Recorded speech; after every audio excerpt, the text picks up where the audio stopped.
seorang kepala sekolah di Kabupaten Goa, Sulawesi Selatan berinisial MS ditetapkan sebagai tersangka atas dugaan kasus korupsi dan pemasukan lapas. Tersangka akan ditahan selama 20 hari untuk pengembangan kasus korupsi yang melibatkan sejumlah pejabat daerah. KIP, dana bos, banyak hancur ini.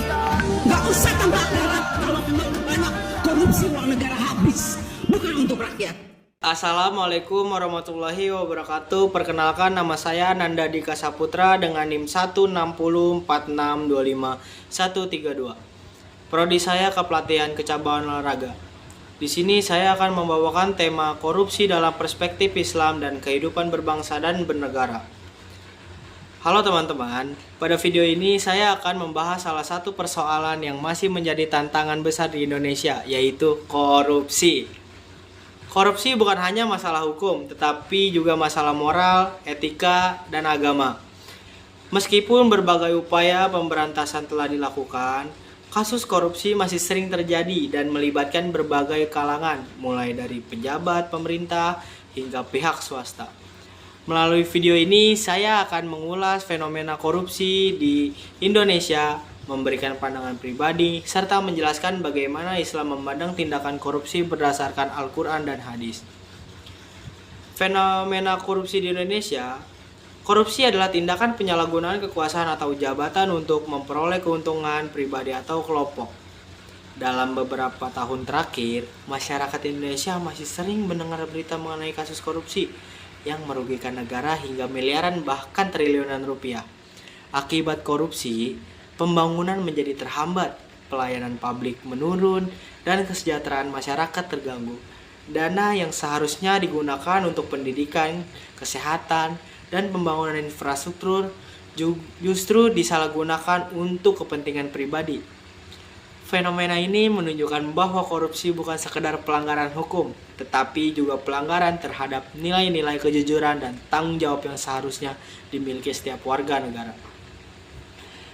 Analisis kritis dan pandangan pribadi, menurut saya korupsi masih terjadi karena beberapa faktor.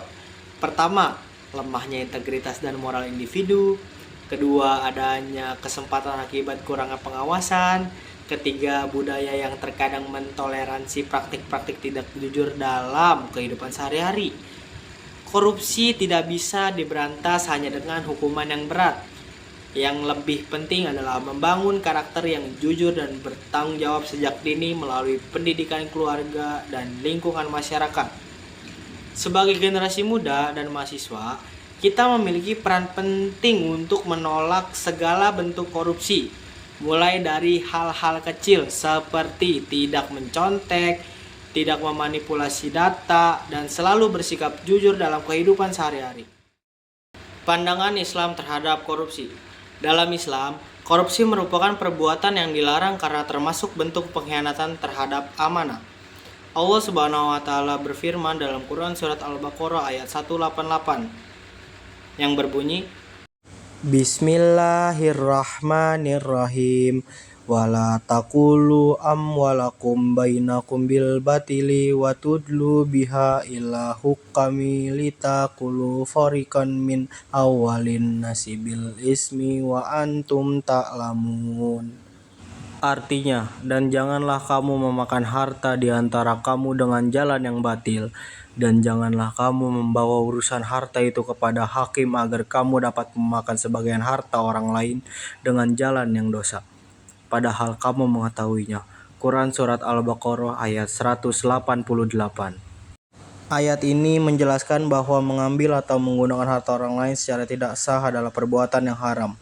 Selain itu, Allah Subhanahu wa taala juga berfirman dalam Quran Surat An-Nisa ayat 58 yang berbunyi, Innallaha yamurukum an tu'adul amanati illa ahliha wa iza hakamtum baina an-nasi antahkumu bil adli innallaha ni'ma ya'izukum bih innallaha kana sami'an basir.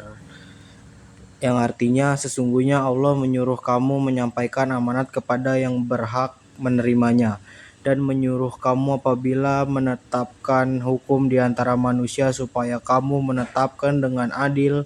Sesungguhnya Allah memberi pengajaran yang sebaik-baiknya kepadamu. Sesungguhnya Allah adalah Maha mendengar lagi Maha melihat.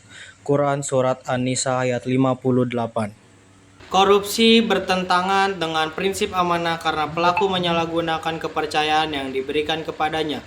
Dalam hadis Rasulullah SAW bersabda, setiap kalian adalah pemimpin dan setiap pemimpin akan dimintai pertanggungjawaban atas yang dipimpinnya.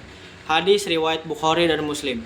Hadis ini mengajarkan bahwa setiap jabatan dan tanggung jawab akan dipertanggungjawabkan baik di dunia maupun di akhirat. Dari perspektif Islam, pemberantasan korupsi tidak hanya dilakukan melalui penegakan hukum, tetapi juga dengan meningkatkan iman, takwa, kejujuran, dan rasa tanggung jawab kepada Allah Subhanahu wa Ta'ala. Sebagai kesimpulan, korupsi merupakan masalah serius yang merugikan bangsa dan bertentangan dengan ajaran Islam.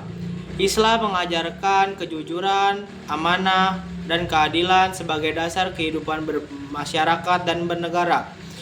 Oleh karena itu, kita sebagai mahasiswa dan generasi penerus bangsa harus menjadi agen perubahan dengan menanamkan nilai-nilai anti korupsi dalam kehidupan sehari-hari.